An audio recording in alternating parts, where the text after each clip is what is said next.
Welcome to the Billionaire Lifestyle Podcast with your host, Emmett Muckles. Please visit iTunes, Stitcher, or emmettmuckles.com to listen to all the episodes for free.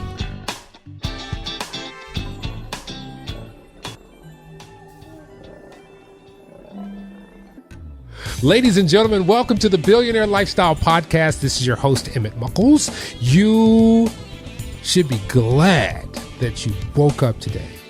And when you woke up today, I pray that you said, thank you. When you opened your eyes, I pray that you said, thank you for the light. When you got up, I pray that you said, thank you for my feet. And you continued throughout today saying, thank you. Because that is the essence of the billionaire lifestyle.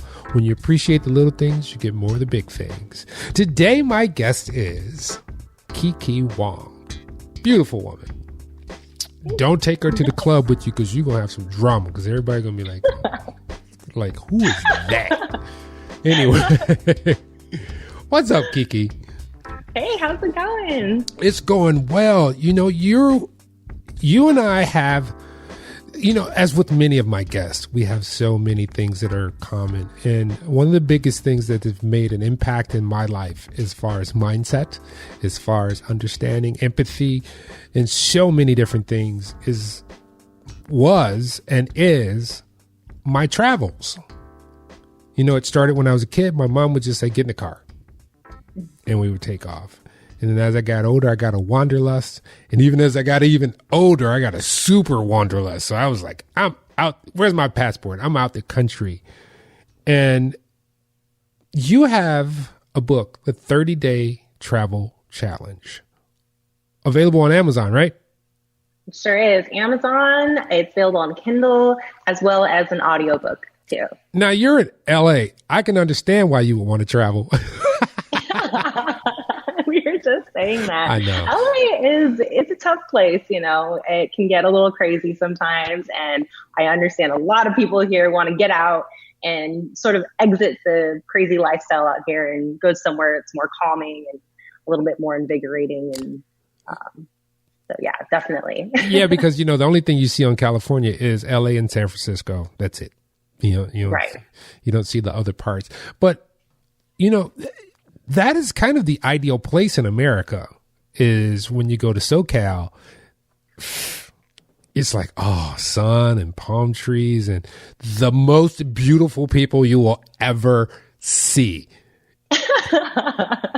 Even actually, grandma is hot in California. That's awesome. Yeah, I'm probably one of the worst people because I prefer when it's a little bit cooler. So sometimes right now it's about 88 degrees and it's boiling. I'm feeling it for sure.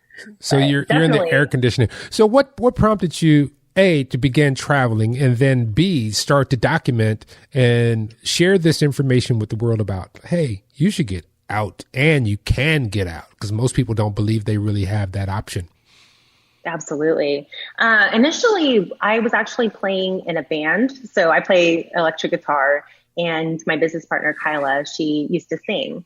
So I actually left my potential career of being a doctor to join a band and tour the world. It was probably one of the worst possible things Asian parents could do. Yeah, your family was hot. Oh yeah, they were not happy with that decision. But what it did allow me was it allowed me to experience different travels.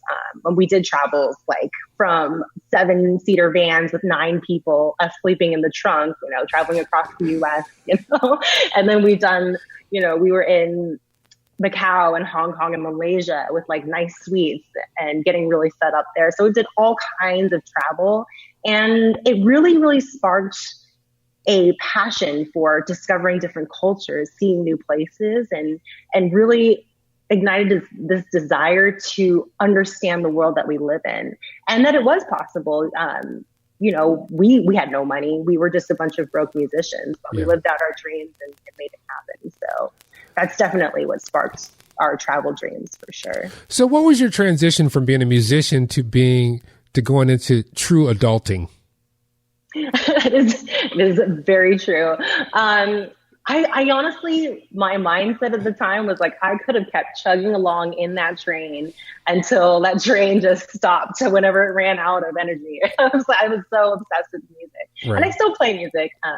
But I think what really made it was a big turning point in my personal experience was we had a pretty decent contract going on in a music situation, and it just went to halt. The music industry it died. The contract died. Completely shocked me. I had to quit my job for the band. I did all this stuff. I was basically 100% invested in this one project, and it died out of nowhere.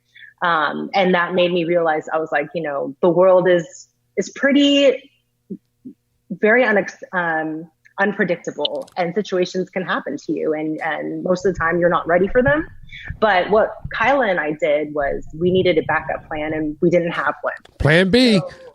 So, plan B. And we were like, we weighed plan B right on the spot. And we decided to sort of create this blog of all of our experiences and just kind of write everything down, because we were like, well, our lives have been pretty crazy. We might as well document it.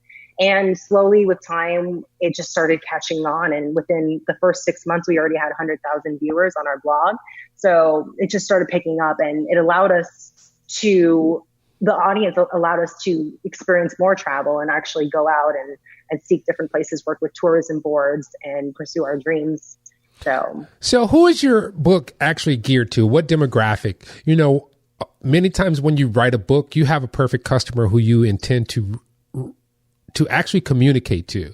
Like, I wrote a book, and I was literally thinking of people like myself who were kind of like, I don't have anybody, who's looking out for me, but there always is someone looking out for you. So who is your perfect customer that you are writing to speak to their heart? Our book is targeted towards people that believe that they can't travel. And there's so many reasons why people think they can't travel. Generally, it's because they don't have time. Their job won't allow it. They don't have the money. They don't have a budget, and they don't know how to budget for it. And they just don't know how to do it, because experiences overseas with like foreign countries can be extremely daunting. It's scary, especially if you don't speak the language, if you don't, you've never been out of it. Some people haven't even been out of the country, let alone their state. So they're like, true. It's intimidating. But we basically want to target those types of people that have those feelings. And that can range from all different types of income levels, all different types of ages. Just anybody who really thought that they couldn't travel in their life. So we go step by step each day. We give everyone a challenge, and basically you get your mindset right. You get your mental game first, has to be on. You have to be able to be ready for it. And then you start planning, then you start budgeting, and then eventually you are able to be ready to book your dream travel vacation by the end of the 30 days. Yeah, I have family who are in Europe, in Austria. Okay. So I infrequently get to travel to Europe and hang out. And it is a totally different mindset when it comes to vacation. If you're an American and you can get a job with a European company, do it. You're going to get about 30 days of vacation in the door because they expect you to take it. Americans don't. Yes. So like with the limited access that people have to time, do you advocate smaller vacations or just trying to get out? Like instead of taking 2 weeks, you factor in that weekend and try to just do what you can?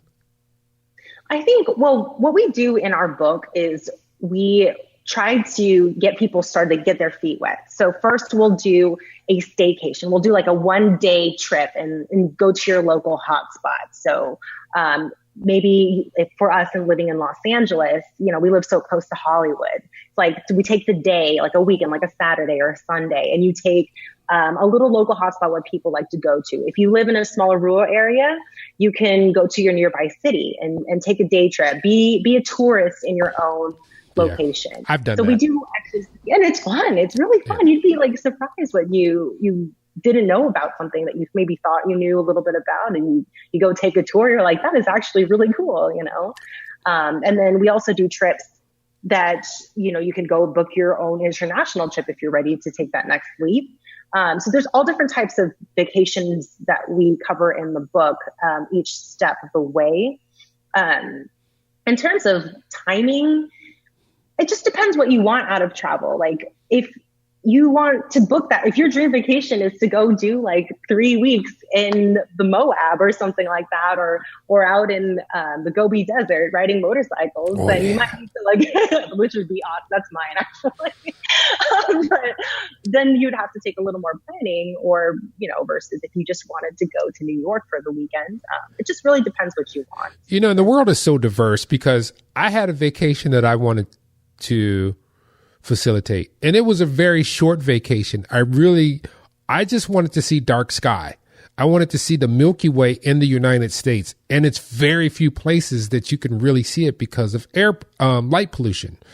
Mm-hmm. And I got a trip to Arizona, and I literally was in the dark where I couldn't even see my hand, but I witnessed the Milky Way, and I was like, okay, get back in the car. That's done. Check that off. Yes. And it's true, because sometimes, some of those bucket list items it's just that experience that you have, and you never know how close they can be, because Arizona is just a hop, skip, and a jump. It's right in our pond.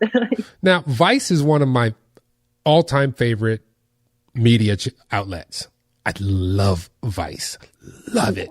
How did you come to write for Vice, and what did you write for them?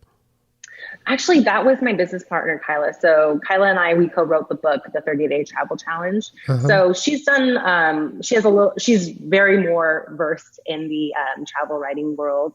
And she wrote actually a really cool article about pineapple cakes. So I think I saw it. Did you see it? It was a cute one. It was really fun. But yeah, I mean, we also have a very deep-rooted passion for food. I think food is something that we both share. We just love tasting cuisines and experiencing different food cultures across the globe. All right, as you've traveled, what food did you experience that you were thinking, ew, and you ended up going, oh, this is the best?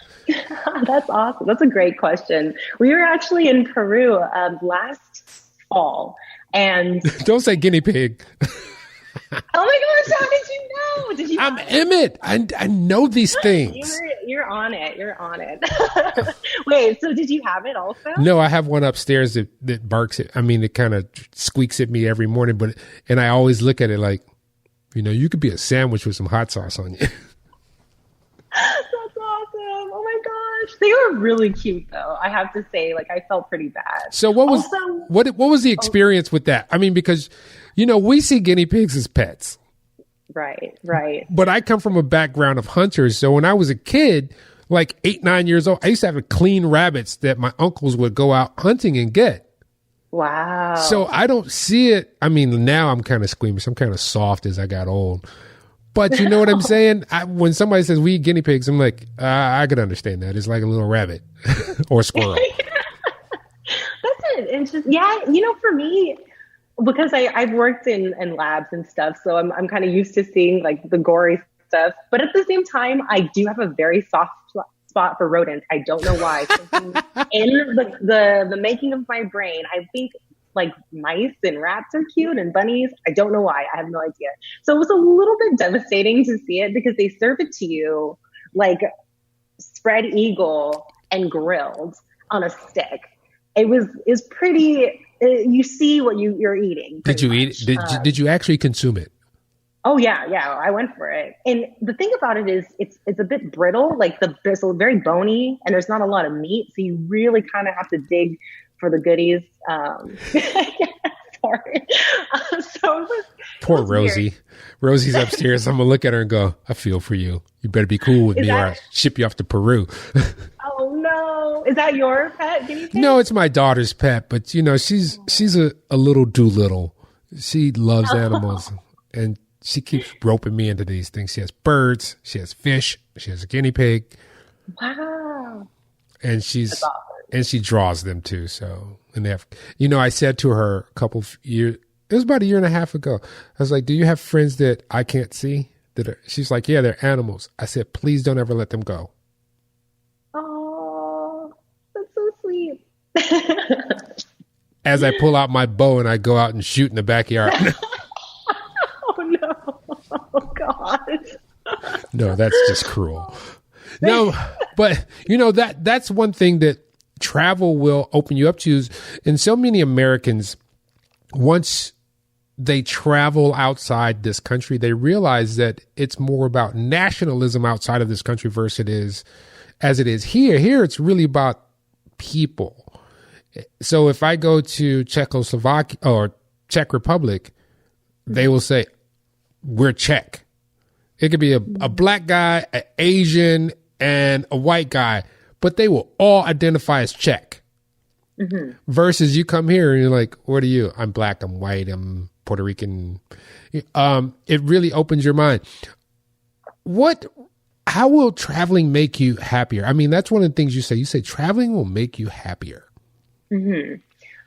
Honestly, I think a part of it is exactly what you're saying. Learning about different ways to see the world, I think, was definitely one of the biggest reasons why it makes me happier, because it puts into perspective where our role is in the world. And sometimes we can get wrapped up with our day-to-day lives, the stresses of work, stresses of money, the stresses of whatever it is. But when you put your perspective into somewhere else, like for example, you see a different way that a whole community or a whole country sees the world, you kind of see that the world's a lot bigger than just our daily schedules. So I love that you brought up that point. And that's probably one of my favorite things too. And just to go off of the point you were saying earlier, where I think America is such a huge country, and there's so many different types of people that come to this country, and it's a melting pot essentially. And whereas people identify more nationalistically because the countries are a lot smaller. Yeah. So a lot of the times you have a mesh and overlap when people are traveling in between. So you have to identify in some way, perhaps. Ultimately, travel is so important for just opening up your whole mindset and allowing yourself to be free and see something outside of yourself, I think is the ultimate way for happiness. Did you ever experience a scenario where someone or some country or some group of people were not as affluent as people in the United States, but they were much more happier? Yes. I have to bring it back to Peru. We actually stayed in it was called a glamping experience. That basically you get to, I know. Glamping? Really? Glam camping? Yep. Glam camping. Exactly. I would personally like more of the rugged stuff, but the glamorous aspects were nice too.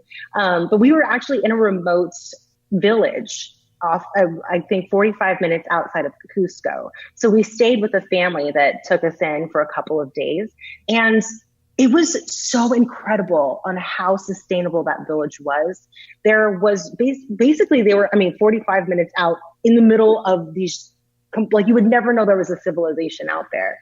And everything was sustainable because they trade all of their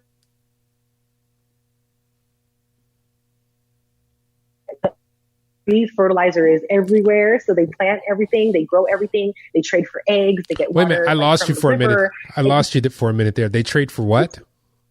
Oh, they trade all of their food items. So, for example, they have all of the fertilizer from the animals who roam free. They're not all tied up. Fertilizes the ground. They have different farmers for potatoes, and they have different farmers for chickens, and then they get water from the river. So everything was fully sustainable. They didn't use anything from outside communities. So I thought that was incredible. And even though it's sort of like in a Los Angeles perspective, it's kind of like, okay, that would never work here. How could you live like that? But there was so much joy and so much peace with themselves that they had this fully sustainable community and such a well-knit community that you couldn't argue it. It was truly beautiful. So it was a barter system. It was where we came from before they invented this thing called money. We bartered and we had purpose. So everybody in the village has a purpose. Exactly. They know what they do. They know how they contribute. What about senses of community versus the senses of community in industrialized worlds when you were traveling? The sense of community, was it a better sense of community? You know, because here your best friend can literally be in the car with you. You will not say a word, but you will text back and forth. Yes. Oh my gosh. It's so funny that you say that because at my old workplace, I used to I worked at a tech company in Korea for a while. Didn't really speak very much Korean, but probably why we ended up doing that. But we would be sitting in a room that was probably a 10 by 10 room and like 7 of us employees, and nobody talked to each other, but we would IM each other the information. I was like, this is so strange because I'm sitting right next to you and you're sending me a message about work. But the community, sorry, it's just crazy. But the community there, what I loved about it was that because everyone was so specialized in their skill set, so you had someone who specialized in weaving, you had somebody who specialized in, growing potatoes. There was so much more respect and almost a reliance. So it was such a well-knit community that there was something about it that made you feel like, wow, we're missing something here in this world that we're glued to our phones and glued to our screens, because they have a connection. It's a real connection, face to face, interacting, speaking to each other. So, cool. So do you coach anybody live who may be skittish or they want to kind of connect with your experience, where you say, hey, I get your book, but I need somebody to talk me through this, or I just need a connection with someone to really know this is okay? Because as I've said, I flew over the country once with a friend of mine and I said, yo, man, look, and we were probably over the Rocky Mountains. We were in the middle of America. I said, there's a place down there that does not see much diversity, and they probably do not travel far from their roost. And he was like, I never thought of that. I was like, yeah, once you get past the Mississippi, there's a lot of land between, let's say, Chicago and San Francisco. Mm-hmm. And there's a lot of people there who only get their information from television about the greater world. And if you look at television, you're like, it's dangerous out there. Yeah. Those people are crazy. I am staying home. I'm going to have more babies, and we are just going to go to Walmart on the weekend. Right. But, some of those people might say, find you somewhere or see you somewhere or just stumble across you and they just need that boost. So are you connecting with people to help them out? Yeah, definitely. We actually started a Facebook group called the 30-Day Travel Challenge. So we actually went through when we launched our book, and we worked with about 15 different people just to say, hey, you want to try this challenge out? Join us. We're going to do the challenge too. So that was an awesome way to connect with some of our audience members. We're trying to get into speaking publicly now. So we do a lot of panels. We just traveled to the state capitol to speak with some state officials about some policies through digital marketing and stuff like that. So we are trying to get out there, and I would love to connect with anybody. I try to go live on Instagram as much as I can, but yeah. All you have to do is say, hi guys, this is Kiki. This is my partner. And we are going to be you pick a spot in the United States. We're going to be there on Thursday, fill-in date, or Saturday, fill-in date. I bet you get a lot of people that would show up. That would be fun. I would love to try that, honestly. That's your next move, man. You just got to say, hey, come hang out with Kiki. Like I said, I will not go to the club with you because every dude is going to be like trying to hawk me. Be like, she's with you? I'm like, nope, I don't know her.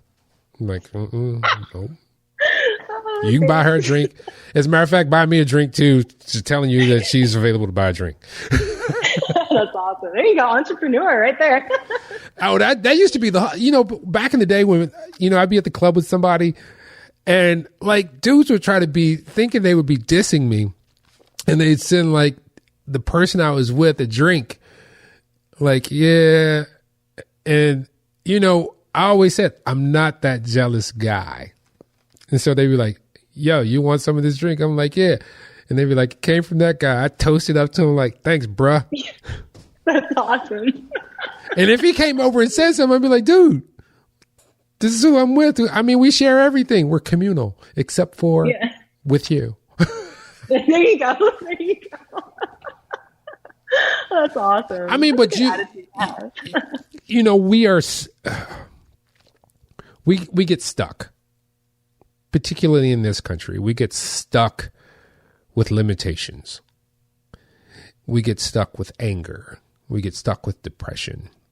And all you really have to do is throw a dart on the map, save about $600. Sometimes it doesn't even have to be that much. And just fly somewhere on Friday. Get off work early. Get off at noon so you can be at the airport by 3. Book you a Groupon hotel. Yes. You don't need a car anymore because there's Uber and Lyft. Mm-hmm. Go see a concert. Go see The Dip in Botswana, Iowa. I want to check that out now. I don't know if there's a Botswana, Iowa, but there is a band called The Dip. You should check them out. Oh, yeah? Yeah, we just discovered them. But nice. I understand what you're saying, and that's why I was so happy to have you on, because I've been a traveler for some time now, and many of my peers are just getting to some of the spots. As a matter of fact, I had a friend who I was close with growing up. He was like, dude, I always see you gone. He was like, from Detroit, the furthest I've been is by Cedar Point, which is between Detroit and Cleveland. Oh, that's like 110 miles away from Detroit. Oh, no. You know what I'm saying? Yeah. You know, it's just get in the car and put your children in there. They just slap some iPads in front of them, make sure they're charged, make sure you have some Wi-Fi. They will sleep through the night. Start driving on Friday, spend the weekend, be back Monday morning. Exactly. And you'd be surprised if even just within 100-mile radius, you can find so much in your own area. If you're not ready to go too far, if you don't have enough time, in a 100-mile radius, you can find tons of stuff. It's just about looking for the right places. Even if you're just checking out a restaurant. Like one time we were like, okay, we're just going to do this. We're going to walk the Hollywood Boulevard Star, even though it's right next to us. Like, I've never done it. And then meanwhile, we're like, this is, have you done it? And we're like, let's just do this. And we walked along and we're like, okay, this is weird. But we also found this restaurant that we were like absolutely obsessed with. And then we're like, okay, we would have never found this restaurant because one, we would have never walked that area because it's too crowded. But now we know that restaurant exists. You know, you never know what you're going to discover, even if it's just your. You know what? You're absolutely right. I've found restaurants that I thought I would catch botulism in, and they were the best restaurants in the world. Yes. You know, they were just hole in the walls that you're like, I'm not going there. I need a 9mm and a cannon to get in there. And you go in there and the people are so nice and it's so clean. It's just the area. It's just what it is. I mean, most places have to go through a health inspection anyway, but that's neither here nor there. All right, we're going to digress here. I want you to close your eyes. And as you close your eyes, I want you to imagine yourself sitting on your couch. Nobody's home. You're just chilling. You're watching TV, probably watching Quello, some concert. And you're like, pour your glass of wine. And then what happens is your doorbell rings. And you're all kind of pissed off. And you get up and go to the door. And you open the door and there's a 19-year-old you. And she looks at you and says, all right, what do you have for me so I can, because you look like you're doing well. What advice would you give me so I can get there with less scathing on my knees? Oh, that's a great question. I love that. Honestly, I used to be terrifyingly shy. Most people don't. They're like, what are you saying? No, I was like so anxiety driven shy. I could barely speak. And I think I would look back and tell myself that it's cliche, but it's a real thing. Do not care what people think of you, and do things that make you love yourself more. And don't focus so much on doing things for other people. I was so obsessed with pleasing others and doing things to make people say, good job, but ultimately in the end, your passions, your dreams, everything, your success that you're driving for, success isn't necessarily going to make you happy. It's your happiness that'll make you happy. And it's being okay with yourself and truly believing that you can be happy. It was interesting. I just went to a talk. I have to say this, and it was great. They had two different people. They had this 23-year-old entrepreneur, and he was the speaker, or he was creating television shows for Ellen. And then they had the old executive producer for Oprah. So they had two people that seen success, big amounts of success. One still in his venture, and one who just ended hers. And the piece of advice that he said was, do things that create momentum for your career, which I thought was excellent. He's 23, he needs to create momentum. But also at the end spectrum, someone who had done executive producing for 25 years, she told everyone that do what makes you happy, because success won't necessarily make you happy. It'll get you closer, but ultimately your happiness is what makes you happy, and focus on building that. And however you discover it, that's your own personal journey. But definitely that. So. Awesome. Now we've gone back. Now let's go forward. So let's go forward 18 months. And the reason I pick 18, it's usually 18 to 24 months. And that's because in that time you can get a degree. You can get an associate's degree in about 2 years, 18 to 24 months. So where do you see yourself with your venture and your life in 18 to 24 months? Ooh, 18. That's an interesting, I like that timeline. That's great. I really, really hope that Kyla and I can create something that will impact somewhere just out of our current group. Right now, we're really, really striving for a TV show. So we want to do a travel television show. And we're in the makings of it. We already have been talking with some people. So hopefully that will be launched and already running and taking us to the next level. I think in 18 months that hopefully will be filmed and out. If you do a travel television show, I'm going to tell you one of your episodes, it must be this. Okay. You got to pick a place, and it is called 7 Hours with Emmett, where we eat really well, we drink really well, and then we pass out really well in some nice place. That's awesome. Oh my gosh, I love it. 7 Hours with Emmett. Oh my gosh, your show would be so cool. You can interview different people. Yeah, because life is life. God is God, and we are we. That is true. Well, how can people find you? You can check us out at www.30daytravel. That's our book. We also have our blog, it's nylonpink.tv. And of course, we're on social media as well, but those are our main points of contact. Is it the same thing on social media, 30-Day Travel Challenge? On social media, our personal accounts are Kiki Wongo and Kyla Yu. But yeah, basically 30-Day Travel will have all the links to everything.com. You have a YouTube channel? We do. It's Nylon Pink Official. So our old band is Nylon Pink.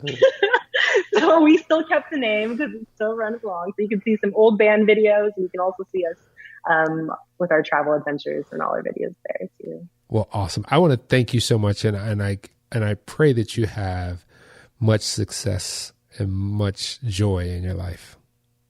Thank you, Emmett. This is awesome. This is so much fun. Cool. Thank you for the opportunity. You're welcome. Ladies and gentlemen, this is how we end the podcast. I've always said this, and I keep saying it because it's so important, but I'm going to augment it a little bit here. So we are human beings. We are people of a color under the sun. And we are made of cells, where we probably get the word self Cell, self. Inside your body, you are composed of cells comprising the self. Those cells just in your hand are over 1 billion. So you're already a billionaire. When your male part and your female part came together in their dance and had the cosmic energy to bring them to life and start their replication, 30 days later, you were over 1 billion cells. You are a billionaire. When you get the time, this is going to sound creepy, but it's just a take on what I've always said. Strip down to your bare self, butt naked. Look in the mirror, twirl around, look at everything. If you got dimples, that's cool. If you're skinny, you can always put weight on. If you're fat, you can lose weight if you want to. But it's you. It's what God put on this planet at this time. You are what you need to be at this time. And if you don't like it, you can change it, because it starts in your head and moves down to the body. As above, so below. Just like your eyes look like nebulae in the sky. As above, so below. We are fractal in this life, and we're spiritual beings having a physical human experience.